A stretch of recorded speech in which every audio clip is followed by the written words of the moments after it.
con emociones tóxicas. Así que si usted vino por primera vez, vino en un buen momento, ¿verdad?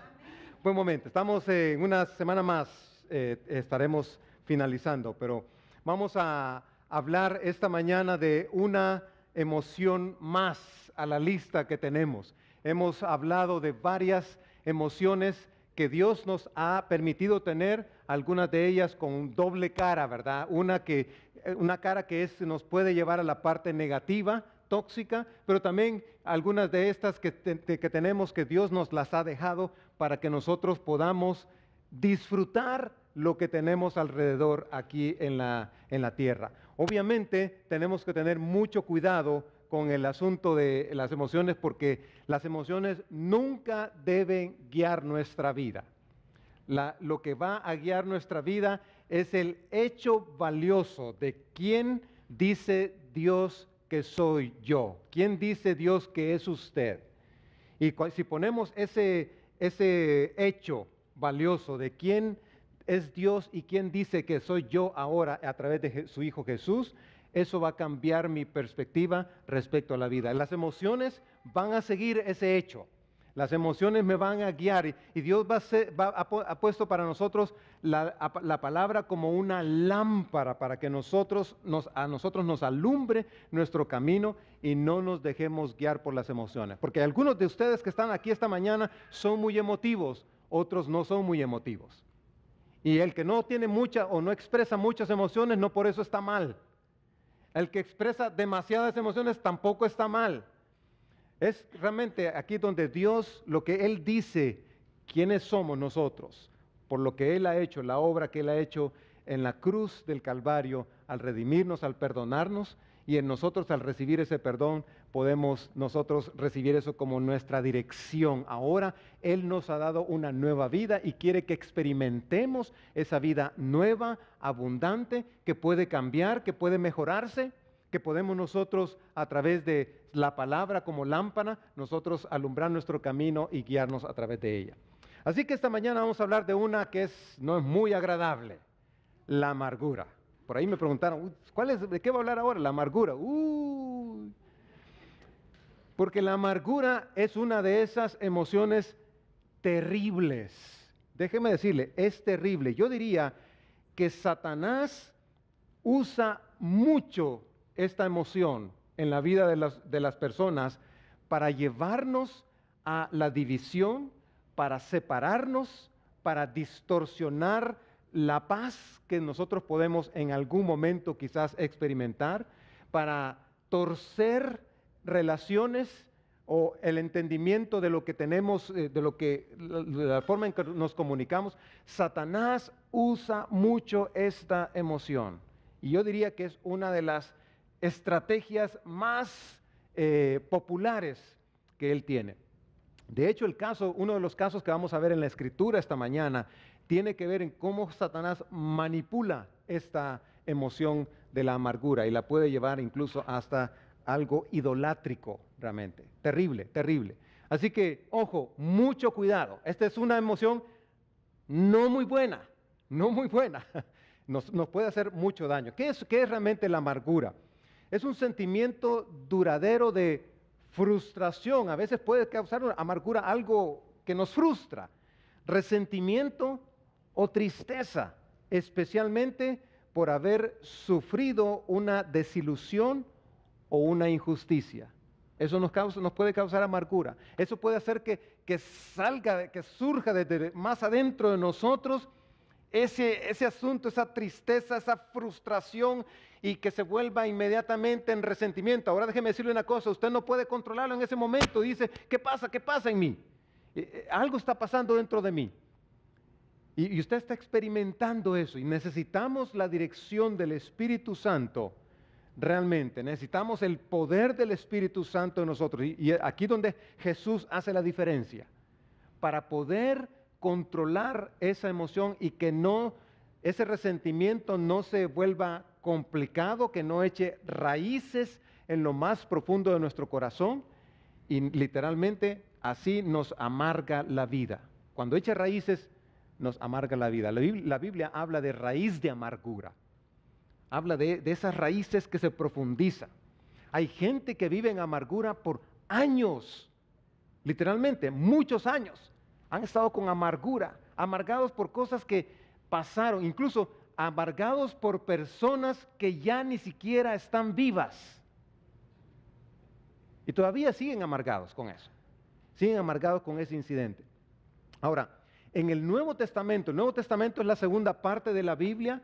La Biblia está dividida en dos partes, Antiguo y Nuevo Testamento. El Nuevo Testamento se usa una palabra interesante, es la palabra picría, que es la palabra que describe amargura. Y esto es lo que significa. Significa algo punzante, esa es la raíz de esta palabra. Algo punzante, específicamente veneno, atravesar, perforar, amargo. Es decir, que una persona con amargura en su corazón literalmente destila veneno, perfora el alma de las personas con sus palabras. La amargura no necesariamente la vemos. A veces sí, en el rostro se refleja la amargura, pero a veces no la vemos. Pero la amargura, esta palabra dice que viene de una raíz de como tener un asunto punzante, como un clavo, como una aguja, que pincha, que lastima, que duele, o como un veneno, como cuando se mete un veneno a través de una perforación. Eso es lo que significa picría, eso es lo que significa amargura. Y eso es lo que se produce en el alma.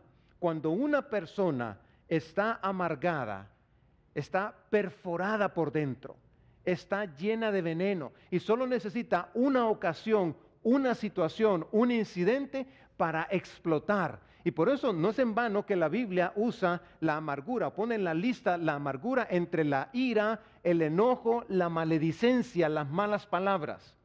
En esa cadena, ¿se recuerdan la cadena del enojo que yo hablé hace unas semanas? En esa misma cadena se pone la amargura muchas veces en la Escritura, porque está ligada, cuando una persona está perforada, envenenada por la amargura, y llega un momento en que explota esa amargura, es con ira, con enojo, con resentimiento, dice cosas que no debe decir, expresa negativismo, es una persona pesada, pésima, pesimista, como todo eso. Esa es la amargura. Y por eso Dios nos advierte que no debemos tener raíces de amargura. En el Antiguo Testamento es interesante, al estudiar esto me di cuenta que en el Antiguo Testamento hay un pasaje bien curioso. A veces Dios nos pone versículos curiosos de palabras que pasamos por alto, pero en 1 Samuel 22 dice que David está huyendo, porque David no se llevaba bien con el rey Saúl no lo quería. David había sido ungido como rey. Y dice que David se fue de Gat y huyó a la cueva de Adulán. Cuando sus hermanos y el resto de la familia se enteraron que David estaba allí, fueron a verlo allí. Y dice el versículo 2, además se le unieron a David muchos otros que estaban en apuros, cargados de deudas y amargados.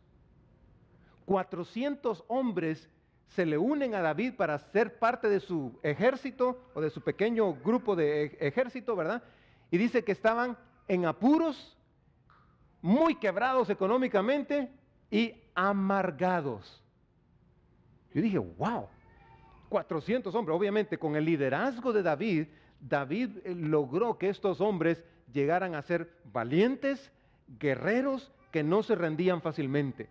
Pero necesitaron la dirección de este hombre, David, de este gran hombre de Dios, David, para poder lograr eso. ¿Qué les parece? Amargados, unidos ahí al grupo de David.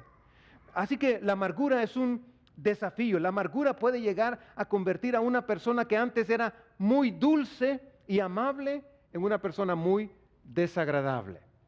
¿A usted le gusta estar con personas amargadas? A mí, lo siento mucho, no me gusta. Ay, este café, se quejan de todo. De todo. Yo no quiero estar con personas amargadas. La amargura es uno de esos pecados llamativos que se puede ver creciendo en la superficie de nuestro corazón. No se puede mostrar como la ira ni producir grandes frutos podridos como la desobediencia. La amargura es un pecado durmiente, está dentro del corazón, crece bajo la superficie, en lo profundo del suelo de nuestros corazones, y entre más se profundiza, por fin, a la hora que estalla, va a estallar, y déjeme decirle, muy duro. Interesantemente, los científicos han llegado a la conclusión de que la amargura, si no se controla, interfiere con los sistemas hormonales e inmunes del cuerpo. La gente amargada tiende a tener una mayor presión arterial. ¿Usted está teniendo problemas con la presión arterial? Pregúntese, ¿está ya amargado o no? Hay algo que me está amargando aquí. ¿Qué me está amargando la vida? Dice, y frecuencia cardíaca. Y son mucho más propensos a morir de ataques al corazón o de otras enfermedades. Quiere decir de que no hay algo bueno en esto acá. Tenemos que hacer algo y tenemos que cuidarnos de la amargura. Hay un psicólogo que estudió por 15 años la amargura y llegó a esta conclusión: cuando se alberga por un tiempo largo, la amargura puede anticipar patrones de desregulación biológica, que es un impedimento fisiológico que puede afectar el metabolismo, el sistema inmunológico o la función orgánica, y de enfermedad física. Lo que este psicólogo encontró, ese doctor Karsten, encontró que después de estar amargados y vivir en tanta amargura, una persona puede llegar a enfermarse. Y yo me imagino que ustedes, como yo, no queremos estar enfermos, y menos por una amargura, ¿verdad? Por lo menos eso no es lo que deseamos, no es lo que queremos. Ahora, la pregunta es, ¿qué produce esto de la amargura? Obviamente mencioné que la amargura en su definición tiene que ver con a veces una frustración, un momento así. Pero encontré que hay algunas cosas, y voy a dar una lista que no es exhaustiva, hay mucho más que esto. Pero aquí hay una lista de algunas cosas que causan la amargura, las causas de la amargura. Número 1, falta de perdón por una ofensa. Usted no perdonó a esa persona que la ofendió y usted guardó eso en su corazón, y pueden pasar años y usted se va a quedar con eso en su corazón y se convierte en amargura. Ira no resuelta. Usted se enojó por un asunto y no resolvió eso. Se vuelve amargura. Ser víctima de una injusticia. Quizás en algún momento usted fue víctima de una injusticia y su frustración llegó al punto de que usted no pudo resolver eso. Entonces, para usted se vuelve una raíz de amargura.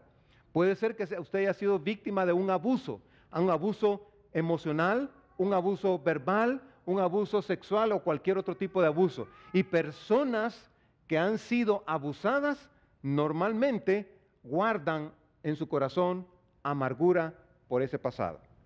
Una decepción en una relación, quizás usted rompió una relación, quizás en su matrimonio pasado, o quizás un noviazgo, una relación de amistad que la dejó lastimada o le dejó lastimado. Eso puede causar amargura. Una traición no perdonada, y cuando otros no cumplen nuestras expectativas. Ojo con esta última: cuando otros no cumplen nuestras expectativas. Porque cuando usted tiene expectativas de la gente y la gente no cumple sus expectativas, usted puede volverse amargado. Pero déjeme decirle una cosa: eso no es culpa de la otra persona. Expectativas son expectativas. Y a menos que yo me ponga de acuerdo con esa persona y le comparta mis expectativas, y esta persona esté dispuesta a cumplir con mis expectativas, entonces hay un acuerdo, y entonces yo puedo exigir, pedir o demandar algo. Pero lo contrario no es. Así que estas son algunas de las causas de la amargura. Quizás usted esté en estos momentos, usted vino no por casualidad, o quizás usted está aquí esta mañana y Dios tiene algo que decirle a usted esta mañana. Y quiero que veamos esto. El libro de Proverbios dice que nos da otra razón de amargura. Dice esto: que el hijo necio irrita a su padre y causa amargura a su madre. Un hijo necio, eso es lo que va a causar amargura. Amargura. Y no hay modo de poder cambiar eso, a menos que este hijo se vuelva un hijo obediente. Así que hay algunas preguntas aquí que he puesto para, otra vez, algo está mal ahí. Unas preguntas para resolver para ustedes, para que ustedes se autoanalicen. ¿Está tu matrimonio marcado por la amargura? Número 1. ¿Están tus hijos amargados? ¿Tienes tu círculo de amigos tendencia a sentarse y quejarse? ¿Se ha juntado usted con esos amigos y que todos están quejando? Puros amargados. ¿Está tu iglesia llena de gente áspera y enojada? ¿Eres propenso a buscar culpables? ¿Estás buscando siempre la culpa, echarle la culpa a alguien? Posiblemente lo que estás guardando en tu corazón es una raíz de amargura. Así que mucho cuidado con eso. Así que quiero llevarles a un pasaje en la Escritura, Hechos capítulo 8. Pero déjenme ponerles un poquito de contexto antes de leerles algo acá. Si quiere buscar en su Biblia. Hechos 8 es un capítulo transicional. De hecho, todo el libro de Hechos es un libro transicional. Está comenzando algo que nadie sabía y nadie conocía antes. Se llama iglesia, eclesía. Eclesía era una palabra que los griegos usaban para decir, hey, vamos a tener el gobernador quiere hablar, vamos a juntarnos todos acá en la plaza, vamos a tener una eclesía. Esa era una eclesía para ellos. Pero de repente esa palabra empieza a cambiar y ya significa algo diferente. Significa, vamos a reunirnos para adorar a Dios.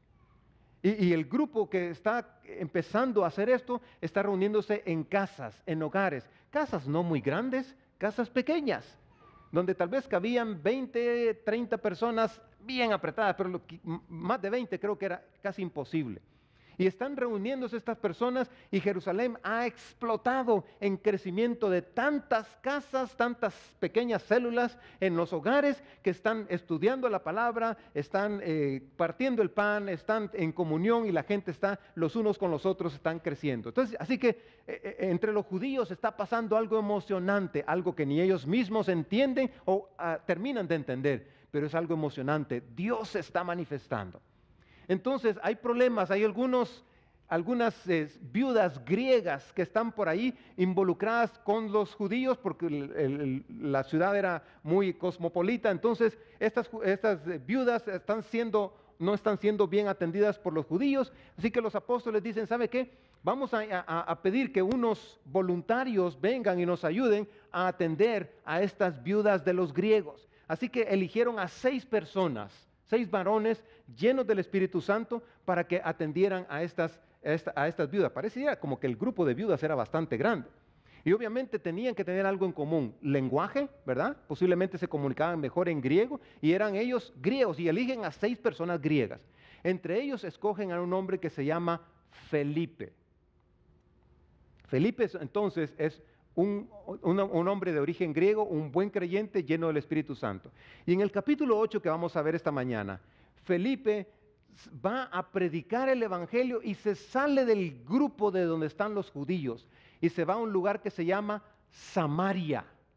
Ahora, si usted conoce un poquito la historia, los samaritanos y los judíos no se llevaban entre sí porque los samaritanos eran prácticamente medio judíos. Era un grupo del norte del país que se había juntado con los asirios, se habían mezclado, se habían casado con los asirios y ese grupo que nació eran los samaritanos. Y los samaritanos y los judíos no se podían ver. Si un judío venía caminando por aquí y un samaritano venía por allá, el judío buscaba otro camino, un atajo, se iba por el otro lado o el samaritano hacía lo mismo. Así que era difícil la relación entre ellos. Entonces los apóstoles dijeron, para que el evangelio llegue a Samaria, no tenemos que mandar a un judío, lo van a matar, lo van a apedrear. Entonces tenemos que enviar a alguien que sea de ese origen, alguien que no sea realmente judío, y mandan a Felipe. Entonces Felipe va y predica el evangelio y mire, una cosa explosiva. Y en el versículo 9 dice estas palabras, ya desde antes había en esa ciudad un hombre llamado Simón, que jactándose de ser un gran personaje, practicaba la hechicería y asombraba a la gente de Samaria.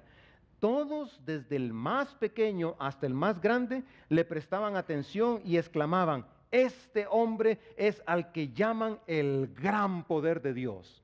Aquí estamos, el escritor Lucas, que escribió el libro de los Hechos, nos está diciendo, allí en Samaria la cosa estaba bien alegre porque había un hombre llamado Simón que era un mago. Era un hombre hechicero, literalmente era un hechicero. Y usted sabe que un hechicero no es alguien a quien Dios le agrada.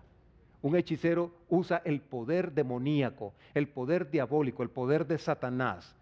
no el poder de Dios. Y este hombre ha hecho tantas señales, tantos milagros, que la gente estaba tan impresionada por él que hasta pensaban que era el poder de Dios. Mire la confusión que había en la gente. Porque la gente sí es, ¿verdad? Cuando mira algo novedoso, piensa que eso viene de Dios. Y no es así. Entonces dice la Escritura, los seguían porque por mucho tiempo los había tenido deslumbrados con sus artes mágicas. Pero cuando creyeron a Felipe, aquí está diciéndonos algo interesante. Llega el Evangelio con Felipe, que les anunciaba las buenas nuevas del reino de Dios, o sea, el Evangelio y el nombre de Jesucristo. Tanto hombres como mujeres se bautizaron. Mire el poder del Evangelio acá. Simón mismo creyó y después de bautizarse seguía a Felipe por todas partes, asombrado de los grandes milagros y señales que veía. Ahora, hago una pausa aquí, porque Felipe no llegó a hacer milagros ahí, a Samaria. Él no llegó a hacer milagros. Él llegó a ¿qué cosa? A predicar el Evangelio del reino de Dios. Se encuentra en un lugar donde hay un hechicero que hace un montón de trucos y magias y señales. Pero él realmente llegó a predicar el Evangelio y como resultado de esto, la gente cree en el Evangelio, no en las señales, porque todavía no han habido señales. Creen en el Evangelio, en el poder de Dios y hasta se bautizan. Y luego dice que empiezan a ver señales, esas son las señales que Dios manda. Quizás sanidades, no sabemos, aquí no nos da tantos detalles. Pero el asunto es de que empieza a haber señales después que la gente ha creído. Incluso Simón, el hechicero, pareciera como que, me gusta esto, entonces voy a ser parte de esto. Y sigamos leyendo lo que dice la Escritura. Dice, Simón mismo creyó y después de bautizarse seguía a Felipe por todas partes. Cuando los apóstoles que estaban en Jerusalén se enteraron de que los samaritanos habían aceptado la palabra de Dios, les enviaron a Pedro y a Juan, que eran judíos, obviamente. Estos, al llegar, oraron por ellos para que recibieran al Espíritu Santo, porque el Espíritu Santo aún no había descendido sobre ninguno de ellos, solamente habían sido bautizados en el nombre del Señor Jesús. Entonces Pedro y Juan les impusieron las manos y ellos recibieron al Espíritu Santo. Y parece que esto fue un asunto presencial, la venida del Espíritu Santo. Recuérdese, la iglesia está comenzando. Aquí no estamos hablando de mega church y nada de eso. Aquí eso no existía. Que el templo bien bonito, que el campus de ustedes tan bonito. No había nada de eso. Aquí estaba la iglesia comenzando en casa. La gente apenas está empezando a entender esto. Y luego vienen los apóstoles, oran y el Espíritu Santo viene sobre la gente. Versículo 18. Al ver Simón que mediante la imposición de las manos de los apóstoles se daba el Espíritu Santo, les ofreció dinero. Este pícaro hechicero no ha cambiado. Este es uno de esos bandidos aprovechados, pícaros, que les gusta la plata y que cuando ven algo bueno, bonito, algo que puede atraer dinero, entonces van y lo buscan. Realmente este no era uno de esos genuinos que habían creído en el Señor y que se bautizaron, como hay muchas personas hoy día que dicen que creen, hasta se bautizan, pero realmente su corazón no está con Dios, está lejos de Dios, y este es uno de estos casos acá. Y mire lo que dice el hechicero dice, denme también a mí ese poder, yo les voy a pagar, les está diciendo, denme también a mí ese poder para que todos a quienes yo les imponga las manos reciban al Espíritu Santo y hacemos negocio. Y puede pagar con tarjeta de crédito, ¿verdad? Este hombre está tratando de comprar el poder de Dios. Este hombre está tratando de manipular el poder de Dios. Este hombre está tratando de hacer algo que no tiene que ver con dinero.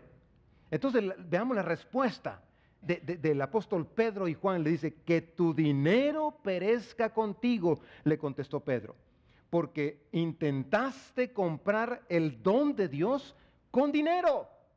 No tienes arte ni parte en este asunto. Le están diciendo, Dios me está revelando que tú no eres un creyente. Tú eres un fingidor. Tú eres un estafador. Tú te estás aprovechando porque no eres íntegro delante de Dios. Y más bien le hace un llamado.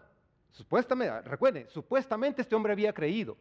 Y le hace un llamado Pedro en el versículo 22 y le dice, por eso, arrepiéntete de tu maldad y ruega al Señor tal vez te perdone el haber tenido esa mala intención. Veo que vas, y escuche esto, veo que vas camino a la amargura y a la esclavitud del pecado. ¡Wow! ¿Amargura? Otras versiones dice, estás en hiel de amargura. Tú piensas que puedes comprar esto de Dios, no se puede. Tú no tienes un corazón íntegro. Tú no tienes un corazón sincero. Tu corazón está lejos de Dios. Tu corazón está lejos de Dios. Tu corazón es un corazón podrido. Tú estás lleno de amargura, le dice. Y piensas que haciendo lo que haces porque te has ganado la popularidad de la gente y ahora no la tienes, porque la gente ahora ya no cree en ti, en tus señales, en tus milagros supuestos que haces. La gente está creyendo ahora en el verdadero evangelio del reino de Dios que trae esperanza, que trae perdón, que trae transformación. Y ahora entonces tú lo que haces, quieres manipular esto y quieres aprovecharte de esto y aprovechar esta situación para ganar dinero porque tú quieres ser el centro de todo. Eso es lo que Pedro le está profundamente diciendo a este hombre. Eso, le dice Pedro, es amargura en tu corazón. Es hiel de amargura. Hay una raíz de amargura. Y a menos que te arrepientas, Dios te puede perdonar de eso. Ese es el punto, hermanos. Dios quiere evitarnos a nosotros que lleguemos a profundizar en nuestro corazón la amargura. Porque la amargura nos puede llevar a dimensiones y a hacer cosas que pensamos que están buenas. A nuestro juicio creemos que son buenas. A nuestro juicio creemos que son cosas que valen la pena. Pero no, están lejos del camino de Dios. Y esa es la advertencia. Así que la amargura, bajo ningún punto de vista, la amargura va a traer ningún beneficio sobre usted. Cualquiera que sea la situación, si usted está dentro de esas causas de la amargura y su vida ha sido amargada por cualquiera que sea la situación, sea pequeña o grande, déjeme decirle, es tiempo hoy de que usted resuelva esto con Dios y salga de su camino de la amargura. Y yo quiero darle esta mañana rápidamente 3 pasos para esto, para salir de la amargura. Número 1, el primer paso es reconozca su amargura. No podemos resolver un problema. Usted no puede resolver un problema si usted no está convencido que lo tiene. Así que resuelva eso.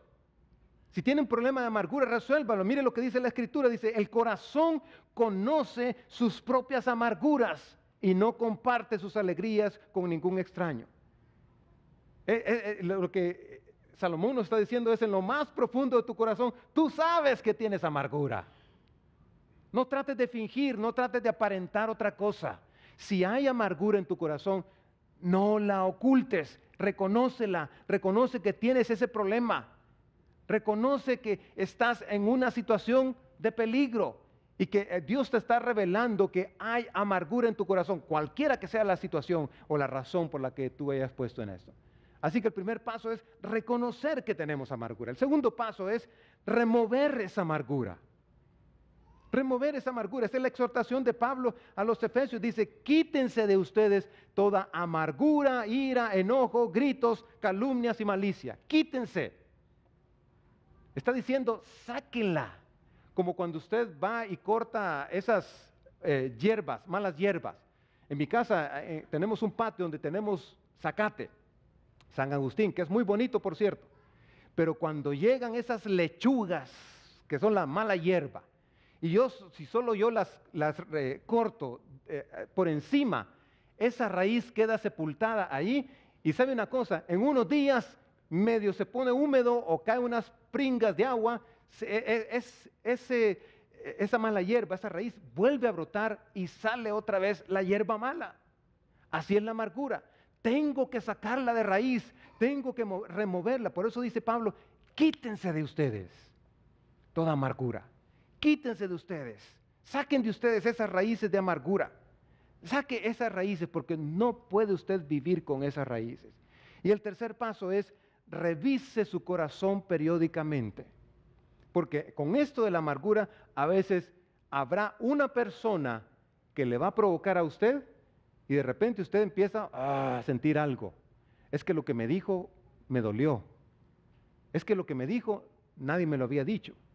Es que lo que me hizo nunca me habían pasado esto. Y empezamos, y el corazón y la mente empiezan a trabajar, y aquello se va quedando ahí, lo vamos guardando, guardando, no lo resolvemos, no lo hablamos, no lo tratamos, no buscamos consejo, no buscamos ayuda, y poco a poco se va convirtiendo eso en una raíz de amargura. Entonces Dios nos manda a revisarnos, dice la Escritura en Hebreos 12:15, dice, cuídense unos a otros para que ninguno de ustedes deje de recibir la gracia de Dios. Tengan cuidado de que no brote ninguna raíz venenosa de amargura. Está usando la palabra picría otra vez, la cual los trastorne a ustedes y envenene a muchos. Este pasaje me llama la atención por dos cosas.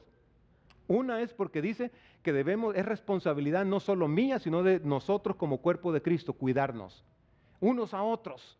Es decir, si yo sospecho que mis hijos se están llenando de amargura por algo que les pasó en la escuela, yo tengo que hacer algo, tengo que ayudarles.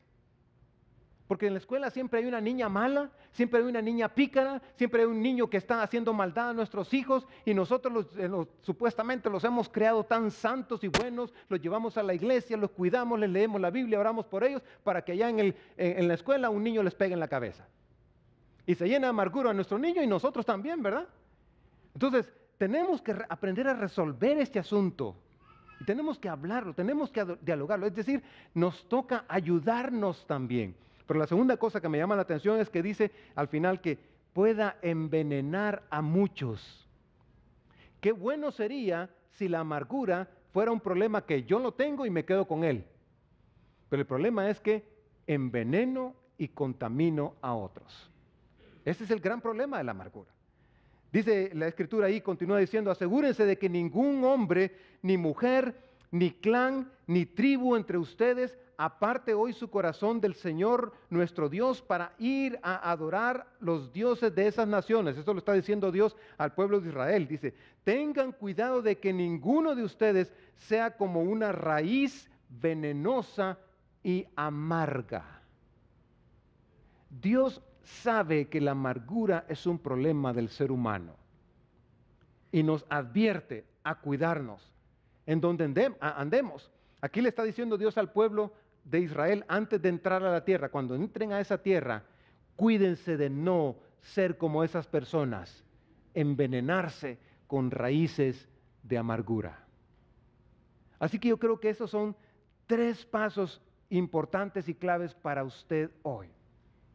Reconocer su amargura si la tiene, removerla y revisar su corazón periódicamente. Ahora déjeme decirle una cosa importante.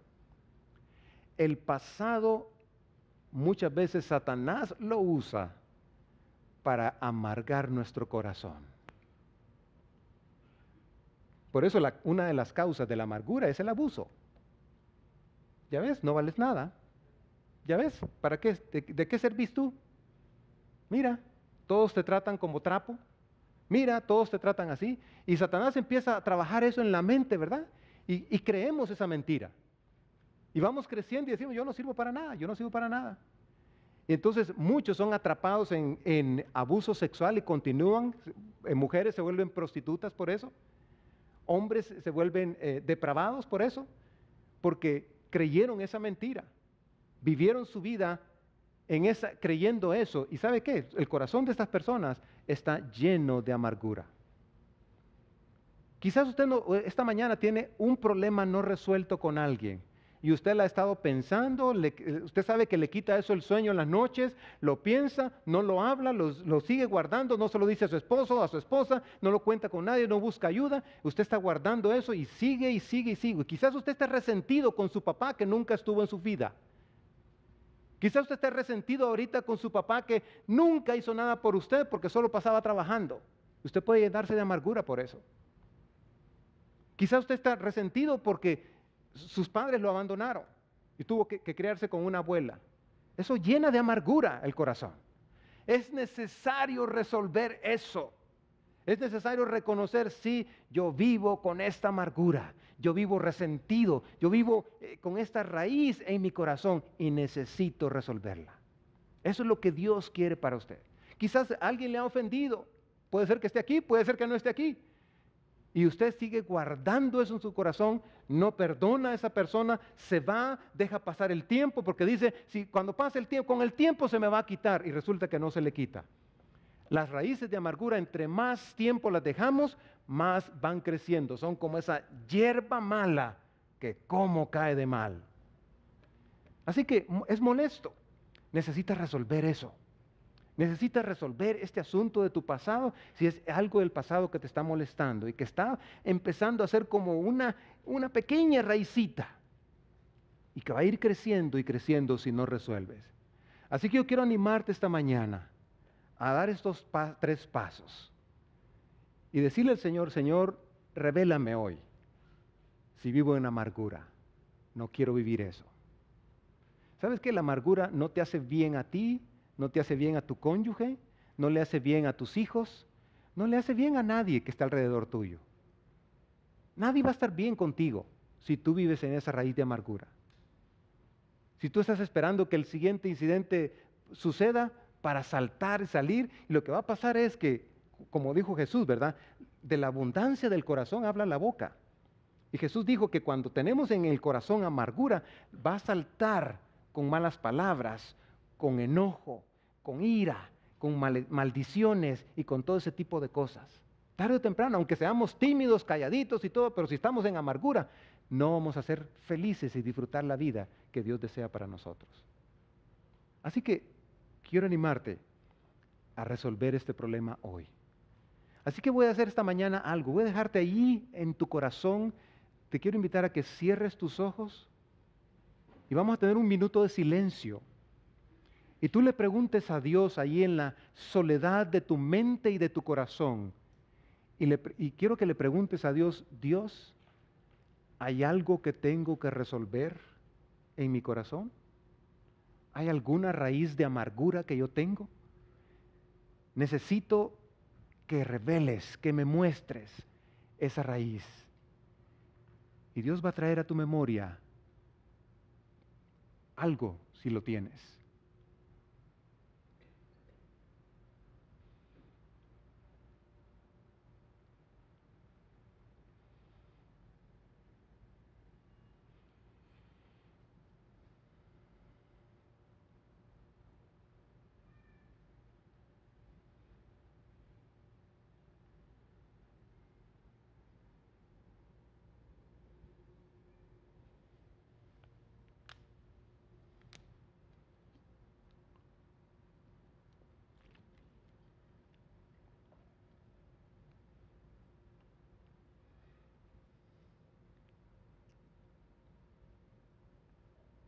Pongámonos de pie un momento, por favor.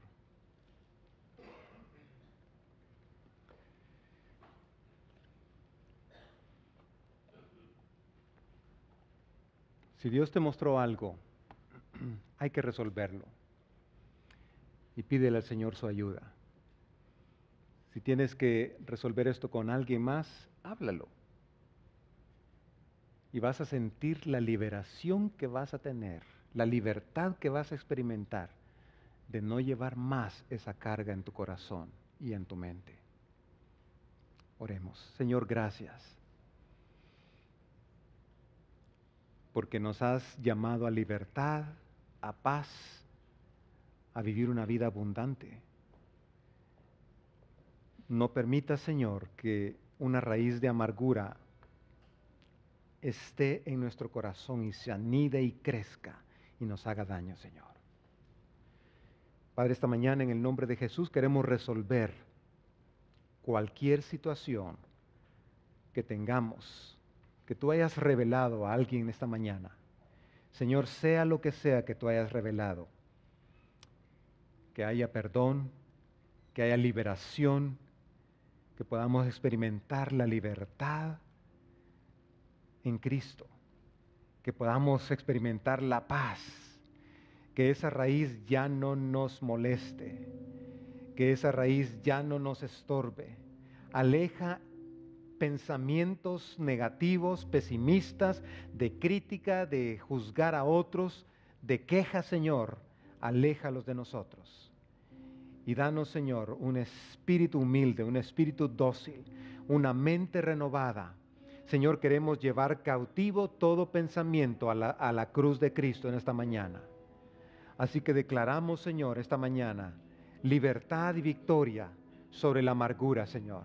Si hay alguien que ha estado atado a esa cadena de amargura, Señor, esta mañana oro para que le libres de esa cadena y para que examines nuestros corazones día a día, Señor, y nos hagas disfrutar de la bendición de ser tus hijos, de vivir en comunión contigo, Señor. Padre, si en los hogares que están representados aquí esta mañana hay hijos amargados, hay cónyuges amargados, Señor, yo te pido en el nombre de Jesús que tú libres a esos hijos, a esos cónyuges de la amargura y que nos ayudes a dar pasos prácticos esta semana para salir de esa crisis, Señor.